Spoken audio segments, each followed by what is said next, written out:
การปล่อยของเสียลงตามคลองระบายน้ำทั้งทิศตะวันออกของเมืองกาญกูตาประมาณ77ล้านลิตรเขตหับฮองธรรมชาติบ่ได้มีการดูดซึมสิ่งเปื้อนแต่ได้สร้างสภาพแวดล้อมใหม่เพื่อสร้างเขตพื้นที่ทำมาหากินให้แก่คนในบริเวณนั้นอีกด้วยความสนใจในการควบคุมการปล่อยน้ำเปื้อนลงสู่ทะเลที่ถูกปล่อยได้ประมาณ10 มื้อแล้วมันได้เฮ็ดให้เกิดอันตรายแก่ชีวิตสัตว์จำนวนหลวงหลายดังนั้นพวกเขาจึงต้องสร้างเขตป้องกันน้ำเปื้อนเพื่อให้สาหร่ายทะเลและแพลงก์ตอนที่ได้มีการเติบใหญ่ขยายตัวและอุดมสมบูรณ์ในเขตธรรมชาติซึ่งในขบวนการนี้พวกเขาได้มีการแนะนำพันธุ์ป่าเขตธรรมชาติที่พวกมันสามารถขยายพันธุ์ได้ไว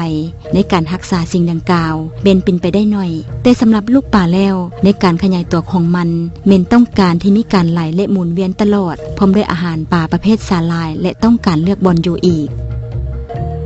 พืชน้ำในการป้องกันตาฟังเจือนและหลายสิ่งหลายอย่างที่ต้องได้รักษาที่อยู่ในภายใต้การควบคุมการละเมิดหนาน้ำเป็นภัยอันหนึ่งซึ่งเป็นสาเหตุที่ให้ผู้เลี้ยงป่าต้องมีการจัดเวรยามในยามมื้อคืนและในยามตอนเช้าพวกเขาต้องหีบเก็บเมียนให้ไว้ที่สุดว่าไม่เพียงแต่การรักษาความสะอาดเท่านั้นแต่ผู้เลี้ยงป่าจะต้องมีการเฉลี่ยผลได้รับซึ่งตกอยู่ประมาณ 10,000 ตนต่อปีแต่ว่าเป็นการรักษาแนวพันธุ์ป่าหรือบ่ดร.จอสและทีมงานของลาวได้ศึกษาเรื่องนี้ประมาณ2 ปีแล้วซึ่งพวกเขาได้ค้นพบว่ามีเชื้อโรคที่มีอยู่ในป่าอย่างหลวงหลายป่าที่ขายตามท้องตลาดมันเป็นเรื่องที่สำคัญในชีวิตพวกเขาดีใจที่ได้บริโภคป่าพวกนี้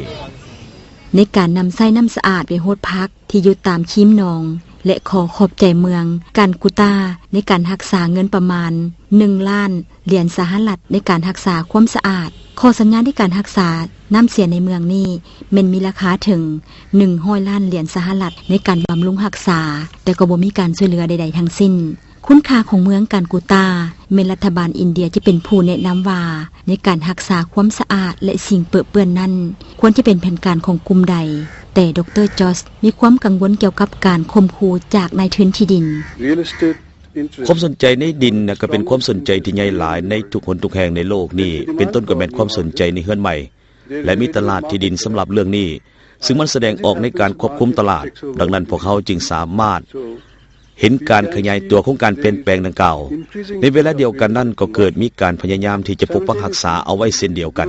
ความสนใจดังกล่าวแม้นเกิดจากภายในรัฐบาลที่มีความคล่องแคล่ว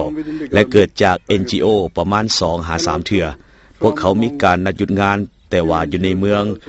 คันคุยตาเป็นเมืองที่เป็นพื้นฐานของเมืองที่บ่ฮู้ถึงความสำคัญอยู่ในการจะซอกหาความสุขแบบง่ายดายในแต่ละปีดร.จอสเชื่อว่าสิ่งสกปรกต้องเป็นปัญหาต่อกับทิวทัศน์ธรรมชาติและทรัพยากรนี่เป็นสถานที่ที่พวกเขานกมาเพื่อศึกษาเกี่ยวกับทัศนะของโลกหนึ่งที่มีน้ำเปื้อนกลายเป็นทรัพยากรและนี่เป็นสถานที่ที่เป็นบาทก้าวใหม่ของสิ่งต่างๆในบทเรียนใหม่ที่เปื้อนบ่แม่นปัญหามลพิษแต่น้ำเปื้อนคือทรัพยากร